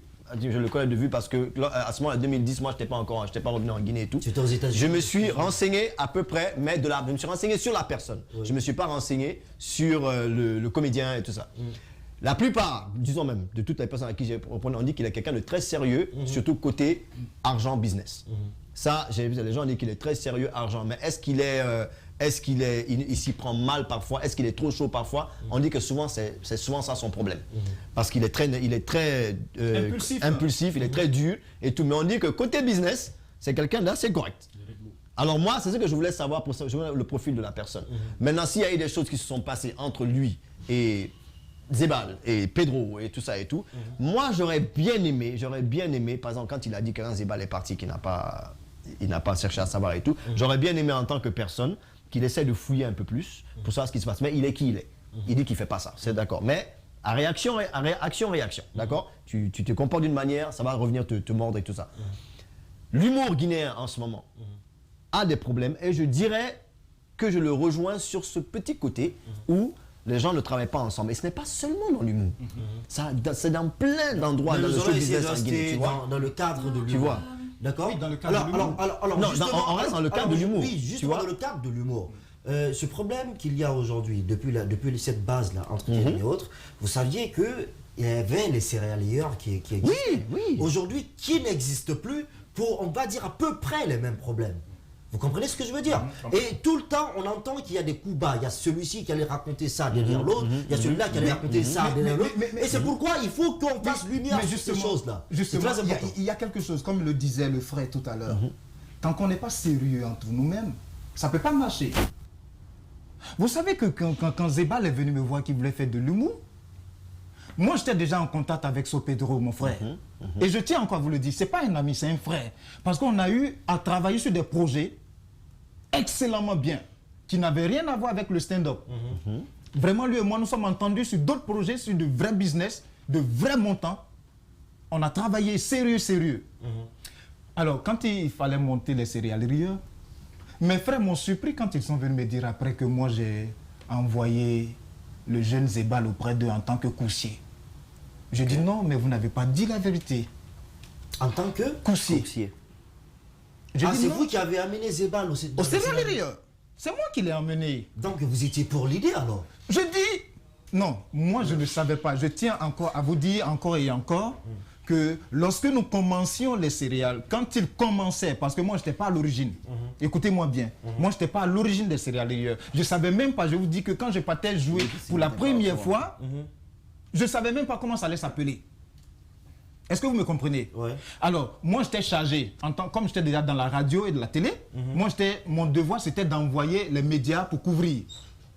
Sopedro, son devoir c'était d'envoyer les cadres pour qu'ils viennent assister. Mané Ouma, moi, la première fois qu'on me parle de Mané Ouma, c'est Sopedro en dessous de sa banque à la sortie qui me parle de Mané. Je lui ai dit, est-ce que c'est un bon gars? Est-ce qu'il est bon dans le stand-up? Il me dit, c'est débrouillé. Lui, au moins, il arrive à représenter la Guinée un peu à l'international. J'ai dit, ok, ça marche, on peut le prendre. Est-ce que vous me comprenez? Alors, j'ai dit, comme on avait quelqu'un qui manquait pour avant le spectacle, il faut venir arranger les chaises. Il faut venir mettre la salle propre. Je dis, j'ai un petit frère, j'ai quelqu'un qui est là, qui veut faire de l'humour. Donc, il va rentrer, il va intégrer le groupe. Lui, il va se charger de ce côté-là. Quand le petit s'en va, on lui dit, non, tu n'es pas... Kevin ne nous a pas dit que tu viens pour faire de l'humour, mais tu viens pour être le coussier. Le petit frère, il n'est pas revenu vers le grand frère. Hein. Pourtant, c'est ce que je lui ai dit avant qu'il ne parte. Il n'est pas revenu vers moi pour me dire, ah, grand frère, est-ce que tu m'as envoyé là-bas pour être coussier? Ce petit frère-là, c'est Zebal, ça? C'est Zebal. Donc, ça se raconte comme ça. Ça se raconte à gauche. Il a envoyé en tant que coussier. Il a envoyé, et lui aussi, il continuait à amplifier. Partout où j'arrive, on dit non, que toi, tu as voulu gâter la carrière du petit là parce que tu l'as envoyé comme coussier. Je dis non. Pourquoi ils font ça? Pourquoi ils font ça? Alors, vous comprenez à présent, allez-y. Allez-y, je vous écoute. Ce que j'ai envie de dire au-delà de tout, c'est que quel qu'en soit le secteur que nous prenons, Cheikh l'a dit tout à l'heure, un secteur ne saurait tourner autour d'une personne. Et les problèmes sont plus profonds que ça. Même si aujourd'hui on arrangeait les problèmes qu'il y a entre Kevin et tous ces gens qu'on a cités là, est-ce que ça allait tirer l'humour guinéen vers le haut? Moi je pense que non. Je dis ce que je pense encore une fois. Moi je pense que non. Je pense que si nous prenons le cas de la musique par exemple, un Saint-Kidel ne s'entend pas souvent avec Baldiozar, mais chacun a son public, chacun remplit le palais, chacun fait ses spectacles. Mais aujourd'hui, moi je pense qu'il y a peu d'humoristes guinéens quand même qui peignent à remplir une petite salle de 30 personnes. Il n'y en a pas assez. Il n'y en a pas. Il n'y en a pas assez. Il n'y en a pas assez. Raïm, non, je ne suis pas d'accord avec toi. Il y a l'as qui fait un temps complet. Il n'y en a pas assez. Je dis il n'y en a pas. Écoutez-moi. Écoutez. Non, arrêtez. Il y en a, mais il n'y en a pas. Oui, non, je ne dis pas qu'il n'y en a pas, il n'y en a pas assez. Écoute-moi. Fais de l'humour. Non, l'humour c'est comme la bonne bouffe. Si c'est pas bon, tu... Non, mais il y a là ce qui est très bon. C'est inconsensuel. Mais il n'y en a pas assez. Écoutez-moi bien, mes chers frères. Je dis, est-ce que quand vous prenez un humoriste, mon petit frère Moussa Petit Sergent du Burkina Faso, vous pensez qu'il a besoin que ce soit ses fans qui viennent remplir la foule? Non. Il fait l'unanimité. Quel est celui-là, comme tu le dis là? Ici, on joue par alliance. On dit que Kevin, ses spectacles n'allaient pas parce que c'est un faux type. C'est par alliance. La foule que tu vois, les 30 places qui sont occupées là, c'est pas à cause de la qualité. C'est parce que je le connais. Dites ça rime alors. Alors, moi je le dis. Moi, je le dis. Moi, je suis pas du tout d'accord. Nous allons dire quelque chose. Moi, j'ai été au Burkina. Il a dit quelque chose. Il a dit quelque chose. Et ça, je vais le dire. Et ça, c'est dans le truc de la Guinée. Raïm a de la compétence. Non. Attendez. Attendez. Ce qu'il vient de dire. Il n'y en a pas. Laissez-le terminer. Il y en a peut-être. Il y a des humoristes aujourd'hui qui ont leur public, mais il n'y en a pas assez. Il n'y en a pas assez. On ne produit pas assez comme les pays voisins, comme quand on regarde la Côte d'Ivoire, quand même. À chaque fois, même sur les pages, il y a des gars, des humoristes qui te font rire à travers une petite vidéo. Alors, est-ce que c'est peut-être dû à la langue? Non, pas forcément. Pas forcément. Mon frère, quand tu prends des gens comme Kabakoudou, il a son public. Il y a des gens qui partent acheter des CD de Kabakoudou jusqu'à présent. Malgré qu'il ne s'adapte pas trop à la réalité, il n'y a pas une page Facebook, il n'y a pas des bonnes caméras, tout ça, l'image n'est pas claire. Mais il y a des gens qui kiffent Kabakoudou. Même quand tu le vois dans une publicité, jusqu'à présent, il gagne des contrats publicitaires, c'est parce que ça fait rire les gens. Ouais. Donc la barrière de la langue, ça peut être un frein pour l'exportation. Mais au niveau local ici déjà, il faut qu'il y ait un travail de fond. Au niveau local ici déjà, parce que moi j'ai l'impression que les gens ils se reposent aujourd'hui sur leurs acquis qu'ils avaient depuis longtemps. Tu peux avoir une bonne histoire à raconter, une histoire drôle, mais si tu ne peux pas le raconter de cette manière humoristique là, de cette manière à attirer les gens à ce qu'il y ait une chute à la fin, les gens, c'est des tricheurs. Quand j'étais au Burkina Faso, il a parlé de Petit Sergent tout de suite. J'étais au Burkina Faso. J'ai fait 2 mois au Burkina. On devait faire une pièce de théâtre, j'ai fait 2 mois là-bas. J'ai entendu parler de Petit Sergent. Omar Manet devait faire un spectacle parce que Petit Sergent l'avait même invité. Mais avant, j'ai commencé à me renseigner sur Petit Sergent en parlant parce qu'on était durant les récréatrales de Ouagadougou. On était là-bas. Donc il n'y a que des artistes autour de moi. Il y a des musiciens, il y a des danseurs, il n'y a que ça autour de moi. Et j'ai posé la question à tout le monde. Ah, c'est qui Petit Sergent? Il est comment et tout. Et je vous jure, il n'y a pas une personne qui m'a dit ah, il est comme ci, comme ça. Il est comme ça, c'est-à-dire il est pas trop ça, il est pas ça. Toutes les personnes à qui j'ai posé la question, et là je parle des Burkinabés, genre toute discipline confondue, ils ont tous dit que le gars, il est bon, il est comme ci, il est comme ça, à l'unanimité. Maintenant, revenons en Guinée. Ça m'est arrivé plusieurs fois. Je pose souvent la question, je suis dans le milieu de la culture depuis combien de temps, tu vois. Il est très rare que tu demandes que quelqu'un, est-ce que quelqu'un est comme ci, comme ça, et qu'à l'unanimité ici en Guinée, parfois, des gens qui connaissent même la personne, ils vont te dire ah, comme si... Et ça, je ne parle pas seulement dans le monde de l'humour. On a ce gros problème en Guinée. Il faut le reconnaître. On a ce gros problème en Guinée où c'est les artistes eux-mêmes, parmi eux parfois, qui refusent même de se donner ce tremplin en cédant. Est-ce que tu sais, moi, bon, je ne peux pas. J'ai vu un artiste, un chanteur que je connais très bien, tu as vu, parler du mauvais d'un autre chanteur en herbe qui aurait pu aller loin. Parce qu'on voulait l'inviter quelque part, l'autre a dit ah, il n'est pas trop comme ça, j'ai pas aimé. Bien, alors mais ce n'est pas à lui de faire ça, c'est pas à lui de dire ça devant les gens. On a ce gros problème en Guinée où il faut que l'on se remette en question. Le stand est ouvert. Avant de prendre Célia, je vais voir si on peut prendre au moins quelques téléspectateurs. Est-ce qu'on a quelqu'un en ligne? Allô? La personne est partie. S'il vous plaît, on va essayer de prendre au moins 1 ou 2 personnes. Oui, allez-y, allez-y Célia, je ne vous ai pas entendu depuis là. J'ai une question. Ou même peut-être 2. Hein? Allez-y. Tu sais, tu peux en poser 4 ou 5 si tu veux. Ah ouais, c'est vrai ça? Oui, vas-y. Okay. Chacun... excuse-moi, on a quelqu'un en ligne. Allô? Mais... Encore? Allô? Oh, tu sais que je t'aime. Allô, bonsoir monsieur, comment allez-vous? Je m'appelle Amadou Kaba. Monsieur Kaba, vous nous appelez d'où? Symphonie à gare. Kabaké? Ouais, Heidi. Ah, t'es assez comme ça. Aujourd'hui, nous parlons de l'humour. Alors, dites-nous, si vous avez suivi l'émission, qu'est-ce que vous avez à dire par rapport à tout cela? Il est parti. Il est parti déjà? Non, mais les Kaba, quoi. Franchement, c'est pas... Non, Célia, s'il te plaît. Oui. Célia. Chacun, avant de se regrouper, avant d'aller faire équipe, chacun doit avoir une vision de ce qu'il veut de sa carrière. On est d'accord? Chacun, normalement, se place des objectifs. Est-ce qu'à un moment donné, vous êtes chacun questionné ou posez la question aux autres que vous vouliez regrouper, savoir exactement si vous aviez les mêmes objectifs? Est-ce que vous aviez tous la même vision? Vous n'avez pas fait attention tout à l'heure dans mes propos. C'est ce que j'ai dit. Quand j'ai rencontré pour la première fois mon frère Sopedro, mon objectif était d'abord qu'on s'asseye. En s'asseyant au menu, c'est que nous fassions coalition, que nous soyons un. Parce que il dit qu'il fait le métier. Moi, je dis que je fais le métier. Pourquoi, dans un début, pourquoi on est obligé chacun d'aller de son côté?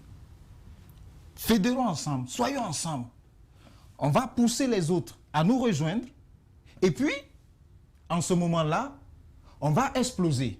Oui, mais moi, j'ai quand même envie de vous demander, pourquoi après, donc, si c'était vraiment dans cette optique de partir avec les gens, vous avez décidé de mettre votre structure en place. Ils n'ont pas adhéré. Non, après, moi j'avais déjà ma structure. Vous aviez déjà votre structure, d'accord? Et après, les gars, ils ont quand même réussi à mettre les céréales rayeurs en place. Et vous-même, vous l'avez dit, vous avez amené Zebal là-bas. Ça veut dire qu'il y avait toujours une sorte d'entente. Pourquoi vous n'êtes pas venu en main forte pour que ça puisse grandir? Vous les avez laissés comme ça. Ah non, mais moi j'ai ma boîte. Moi, non, ça c'est pas question de boîte. Vous n'avez pas vendu mieux de Mourguiner alors? Au niveau de vous, à votre niveau, je à mon niveau, oui. J'avais des gens déjà que je devrais exporter déjà. J'avais des gens déjà qui devraient aller à des festivals. Des humoristes guinéens. Mais les céréales rayeurs, de base, c'est un collectif. C'était un collectif. Oui, mais justement, moi, je pas... On ne parle pas de structure, là. Là, moi, je parle du collectif, les céréales rayeurs. Non. Pourquoi vous n'êtes pas allé pour donner de la force au collectif? Pourquoi? Mais vous êtes humoriste. Pourquoi il a fait ça? Mais vous avez toujours parlé de, oui, il fallait qu'on se mette ensemble pour grandir et tout. Justement, moi, je suis en train de vous dire, je vous disais en introduction tout à l'heure, moi, j'ai déjà une structure qui est en train de faire Conakry Comedy Club, qui veut mettre Conakry Comedy Club, qui fait déjà des activités d'humour. Moi, je ne peux pas aller m'associer à une autre structure. C'est de m'entendre. Moi, je ne savais pas. S'il m'avait dit, par exemple, au début, que nous, on veut ouvrir, nous, notre boîte, je ne serais pas allé. Parce que moi, j'ai déjà une boîte qui a du mal. Des gens qui n'avaient pas de boîte. Voilà, pour moi, voilà justement. Donc, il faut, les frères, mettons-nous ensemble, faisons quelque chose de bon. Est-ce que vous me comprenez? Moi, quand j'ai vu après qu'il ne réagissait pas derrière, je suis en train de vous dire que moi, c'est à cause de mon frère Sopé. Moi, j'ai déplacé mon compte pour que lui et moi, on soit actionnaires majoritaires. Parce que dans ce sens-là, excusez-moi de vous couper, ça aurait été important. Pourquoi je parle de l'objectif et de la vision? Lorsqu'on ne partage pas la même vision des choses, c'est clair que ça n'avance pas. On partageait les mêmes visions. Non, si vous aviez la même vision, aujourd'hui, on ne serait pas là. Je vous dis qu'on avait la même vision, chacun voulait aller de son côté. Je vais vous expliquer quelque chose. La même vision.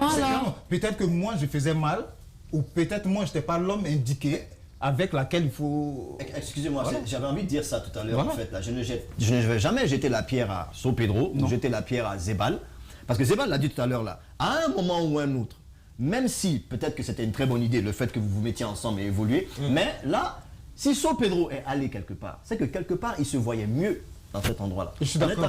Et ça, c'est quelque chose, disons-nous-le bien, nous sommes d'accord. Je ne vais jamais, et Zebal l'a dit aussi, il a vu que quelque part, ça va, parce que qu'on le dise ou non, c'est toujours du business. C'est un monde de business. Chacun va faire son business qui l'arrange. Tu vois? Si les gars ont pensé que c'était mieux pour eux de s'éloigner et tout, mais j'aurais aimé quand même qu'ils s'expliquent mieux. Au lieu de laisser le torchon brûler aussi longtemps. Et qu'ils ne se parlent plus. Et ça j'aurais bien aimé que ce soit vraiment... Une sorte de haine entre eux, parce qu'il y a toujours amené... Il y a de l'incompréhension. Voilà. Alors même ça, beaucoup d'incompréhension. Non, quand vous avez entendu parler tout à l'heure, Kevin, moi je vous le dis franchement, d'accord, vous savez, moi je suis très direct. Quand vous avez entendu parler, vous et Zebal, on sent qu'il y a de la haine entre vous. Non, pas du tout. Si, ça se sent. Tout de suite, ça se sent. Non, on sent que vous deux... On sent que vous deux, vous n'allez pas prendre du thé ensemble. Non, si. Je vous ai dit tout à l'heure. Non, les deux. Non. Quand on les ramène ici, ça va partir un coup de Non, pas du tout. Non, pas du tout. Tu seras là. Non, vous deux. J'ai confiance au professionnalisme des deux. Vous ne rendrez pas du thé ensemble. Non, si. Vous deux. Je suis en train de vous dire. Depuis cette époque-là, vous n'avez pas parlé jusqu'à présent. C'est pas demain que vous allez aller prendre. Non, ce n'est rien. Écoutez-moi. Non, on va venir pour terminer. On va partir d'abord avec le TTR quiz pour essayer de faire gagner un point encore à Célia. Et après. Non, j'ai une question. TTR quiz, tu connais déjà la réponse? Donne-lui le point. Mais je connais toujours la réponse. C'est dommage parce que franchement, il a qu'à s'asseoir à un moment et faire son TTR. Il est toujours là à nous donner des trucs bizarres. Et après, voilà. Le jour où ça sera prochainement, je demande à la production. Prochainement, Raïm, il va s'asseoir, il va faire le TTR avec nous. Le jour où ça sera le Cheikh Oumar quiz, tu seras là pour poser la question. Mais pendant que c'est le tonton Raïm quiz, qu'est-ce que tu veux, Cheikh? Jingle. Oh, TTR quiz, non, regardez. Jingle. Tonton Raïm quiz, TTR quiz, arrête ça. Alors, s'il vous plaît, écoutez les gars. Célia, si tu peux fermer tes oreilles pour l'instant, au moins laisse les gens profiter, quoi, franchement. Donne-lui le point. Alors, à quelle question? Non, ça c'est très facile, c'est très facile. Explique le concept à. Ah, c'est vrai, c'est vrai. À Kevin. Alors, j'explique. Il veut gratter le point. Mais non, ça n'a rien à voir. S'il vous plaît, mettez pas d'abord la question à l'antenne. J'explique, Kevin. Alors, je vais te donner une question, une devinette. Et si tu réponds, si c'est toi qui trouves la bonne réponse en premier, tu décides d'attribuer ton point à l'un des trois. D'accord. Ce qui veut dire à elle. Non, regarde, Kevin, pour une fois, s'il te plaît, c'est une doléance, je ne devrais pas. Mais si c'est toi qui trouves, donne pas à Célia même. Mais non, faut demander pourquoi. Nous quatre réunis, notre cerveau combiné, c'est pour elle seule ça. Donc franchement, quoi. Mais Kevin a dit qu'il aime les bonnes choses, qu'il aime les choses perfectionnées. Alors devinette. C'est pas bon ça. Devinette. À quelle question, s'il vous plaît, à quelle question est-ce que vous ne pourrez jamais répondre oui? Tu dors? Là, il a la maman de Rasoul. Je vous avais dit. Tu es mort. Tu dors? Non, mais quand tu es mort, tu veux répondre. Mais non, elle a déjà dit tu dors et c'est la bonne réponse. Non, excuse-moi. Même si c'était ça, même si ta réponse était bonne. Mais comment? Mais j'ai dit qu'il a des devinettes de dingue. Non, attendez. Même si ta réponse était bonne, elle a donné la réponse en premier. Qu'est-ce que tu veux? Si ma réponse est bonne, je veux une requête en fait. Tu es mort, tu peux pas répondre. Je suis d'accord. Tu es mort, tu peux pas répondre. Oui, mais, ok. D'accord, même si c'est spécifié. On t'a rien demandé, toi. C'est bon, tu as eu ton point, non, c'est bon. On t'a rien demandé. Tiens, attends, prends ton point, allez, oh, go. Non, mais attends. Non, mais elle abuse, quoi. Franchement. Est-ce qu'elle ne fouille pas dans nos J'ai compris, je sais pas. Ça lui fait combien de points? Je sais pas, man, je compte pas. En tout cas, une chose est claire, elle a fait le site de l'os. Non, ça fait 4. Tu vas aller au site de l'os. En fait, pourquoi j'ai trouvé? Parce que les gens ont tendance à t'écrire, à te demander tu dors? Tu dors? Donc, du moment où je te réponds oui ou non, c'est que. Non, mais tout le temps, c'est la même chose avec toi. On te demande ça. Elle a toujours des explications à dormir debout. Ça va, on a compris. Ça fait combien de points? Ça fait combien de points? De terminer un tour de table vite, pour terminer, Cheikh Oumar, oui, tu disais. Je disais, tout d'abord, merci. D'abord, je veux remercier à Kevin d'être venu et tout. Et merci pour l'honnêteté et merci pour vraiment d'avoir parlé. Tu me laisses finir? Ok. Et merci vraiment d'être venu et tout. Merci à tous ceux qui ont appelé et tout. Moi, je dirais que le monde de la, je vais dire culture, en général, il est malade. Le monde de la culture est assez malade parce que nous avons encore ce petit problème où nous ne voulons pas travailler ensemble. Chacun essaie de tirer son épingle du jeu et ça, en général, ça nous gangrène. Dommage. J'aimerais vraiment que nous, les Guinéens, comme je l'ai dit tout à l'heure, je l'ai vu au Burkina Faso, les gens, ils sont soudés d'une certaine manière et ça fait que la culture va de l'avant. J'espère un jour que vraiment la Guinée, ça se passera de la même façon dans tous les domaines de la culture. Et j'espère vraiment que Kevin qui est là, mon conseil, c'est que d'être un peu moins chaud, un peu moins nerveux, c'est un truc, et d'accepter le dialogue pour certaines personnes. Lorsqu'il y a un problème, c'est de savoir pourquoi et de chercher à savoir pourquoi. Même chose pour Zebal aussi, il a dit aussi au téléphone, il a dit que vraiment, écoute, je n'ai pas cherché à savoir. Je dirais, bon, c'est dommage. Vous êtes tous les deux des frères, j'ai dit c'est dommage et j'espère qu'un jour, le torchon va s'éteindre et que vraiment, on va tous aller de l'avant pour le bien-être de l'humour guinéen. Alors, avant de venir à ça, s'il vous plaît, est-ce qu'on peut voir l'avis des gens pour Kevin au moins, qui sache un peu ce que certains professionnels du métier, on peut ou pas? On peut pas, merci beaucoup. Ça me touche énormément. So, vas-y. C'est bon. J'ai compris, oui. So, 30 secondes. Encore une fois, on espère que ce contentieux-là, ce qui divise Kevin avec ses confrères humoristes, que ça va bien s'arranger. Mais moi, ce que j'appelle surtout à ce que dans ce secteur-là, les gens ont tendance à négliger. Il faut que les gens se forment. il faut que les gens essayent de se professionnaliser surtout, parce que n'est pas humoriste qui le veut quand même. C'est pas parce que je raconte une blague que je deviens automatiquement humoriste. Je suis d'accord. Faut globaliser maintenant, oui. Faut que les gens se forment. Merci beaucoup, on a compris. C'est bien. Donc, dans le même sens que tout le monde, mais être spécifique sur le point où, dans l'art comme dans l'humour, il y a la marque de chacun. D'accord? Il y a les différences. Et ces différences-là, il faut... Il est attentionné, quoi, il faut la respecter. Et c'est important pour se démarquer aussi. Donc c'est bien, peut-être possible que ça soit l'une des raisons pour lesquelles chacun veut être individuel. D'accord? Mais ce n'est pas la raison pour laquelle on ne doit pas se donner de la force. Vous pouvez toujours vous donner de la force, vous unir, d'accord? Pour un objectif commun, faire avancer l'humour guinéen, bien que chacun travaille sur sa carrière personnelle. Mais essayer de créer peut-être un bureau qui puisse former, qui puisse donner de la force et vous unir un peu plus. Merci beaucoup, Célia. Alors, s'il te plaît, fermez le micro de Chakouma. Kevin, elle peut parler pendant 30 minutes, il est là, il la regarde. Kevin, vos micros sont fermés, les gars, vous me faites perdre du temps. C'est pas grave, on se parle, tu disais. Kevin, franchement, merci beaucoup. Merci d'avoir accepté notre invitation. C'est moi qui vous dis merci. Et j'ai juste envie de te demander, si on organise le face-à-face, tu acceptes? Je viendrai. Merci beaucoup. Alors, le face-à-face, ça sera bien entendu pour votre plus grand bonheur, parce que nous, on sait que vous aussi, vous aimez ça chez vous, pas parce qu'on aime juste le Congo, ça, mais aussi parce qu'on aime savoir les choses et on veut quitter dans les on-dit, chose qui est très importante. Je suis d'accord. Et aujourd'hui, nos frères, tu vois, on a besoin que l'humour guinéen parte de l'avant, et ça ne peut aller de l'avant s'il y a certaines discordes entre eux. Donc, on va essayer de faire en sorte qu'ils se retrouvent autour de la même table pour discuter, pour qu'après, ici, moi, je vous paye le thé ensemble. Alors, demain, mes téléspectateurs, demain, nous aurons un cas spécial, fait de société. Il y a un monsieur, pas lui-même, hein, un homme marié, pas lui, son frère qui s'est amusé à battre la femme de son grand frère avec un bois, juste parce qu'il a vu cette dame avec, un